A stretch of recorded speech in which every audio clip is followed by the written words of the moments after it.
নমস্কার, আমি Sumit, Shyambazar Sumit mobile service থেকে। তো আজকে একটা একদম কমন প্রবলেম নিয়ে আমরা ডিসকাস করছি। এটা হচ্ছে আইফোন 14 প্রো ম্যাক্স।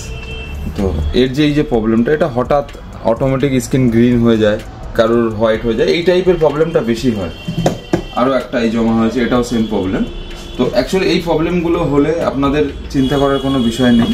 এই প্রবলেমগুলো সলিউশনের একদম মিনিমাম টাইমের মধ্যে এবং মিনিমাম খরচার মধ্যে রেডি করা হয়। তো এই টোটাল প্রসেসটাই আমরা ভিডিওর মধ্যে দেখাবো, কীভাবে রেডি করছি এবং কত ফাস্ট রেডি করছি। তো সেটা নিয়েই আজকের আমাদের এই ভিডিও।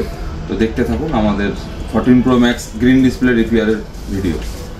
অ্যাকচুয়ালি এই যে 14 প্রো ম্যাক্সের এগুলো স্যামসাং ভার্সন ডিসপ্লে আছে। এই যে ডিসপ্লের এই যে পার্টটা আছে না, এটা হচ্ছে পজিটিভ লাইন আছে। এই পজিটিভ লাইনগুলো যে বার্ন হয়ে গেছে, পজিটিভ লাইনগুলো বার্ন হয়ে গেছে, এই পজিটিভ লাইনগুলো বার্ন হয়ে গেছে, যার জন্য ডিসপ্লে গ্রিন হয়ে গেছে। তো এটাই আমরা রিপেয়ার করবো, ফাইনালি প্রবলেম সলভ হয়ে যাবে, একদম 100% ডিসপ্লে ওয়ার্কিং হয়ে যাবে।